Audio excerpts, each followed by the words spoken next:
Welcome to DIY with Mitch. If you enjoyed this video, please consider subscribing to my channel.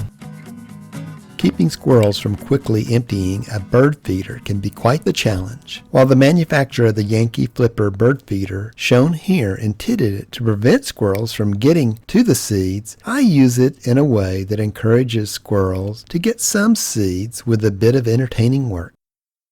The Yankee Flipper works great as a normal bird feeder. It's also a wonderfully entertaining squirrel feeder.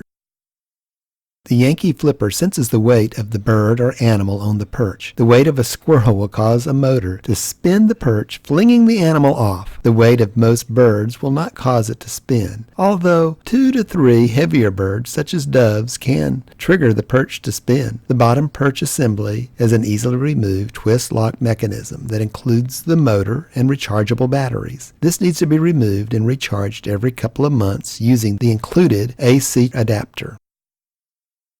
The goal is to make it a challenge, but not impossible. By mounting the feeder just the right distance from the ground, you can regulate how much seed the squirrels get. Mounting the feeder 4 feet and higher will discourage squirrels, and they will eventually leave the feeder alone. Although this is the intended use of the feeder, it's more fun to keep them coming back.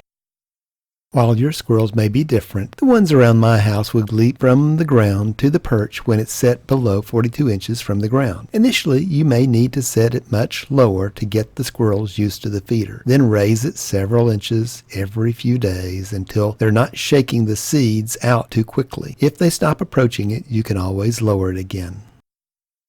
Once the squirrels are familiar with the feeder, they will learn that taking a spin on the perch will shake out a few seeds onto the ground below the feeder that they can then eat. They're fun to watch and can provide a lot of entertainment for you and your guests.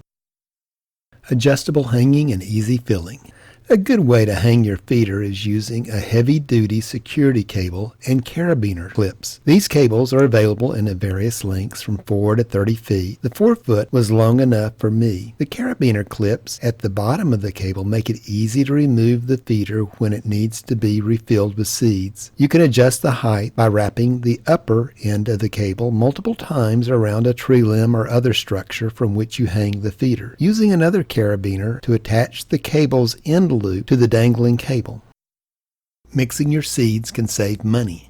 Rather than buying premium bird feed, you can save money by making your own blend. It's much less expensive per pound to purchase black oil sunflower seed in a larger bag and add this to a less expensive blend. Generally, the more expensive blends include more sunflower seeds in the mix.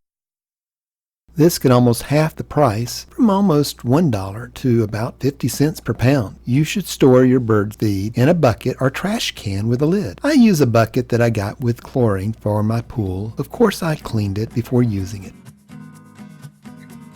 If you like this video, please click the thumbs up and subscribe to my channel. Also, you can visit me on the web at DIY with Mitch.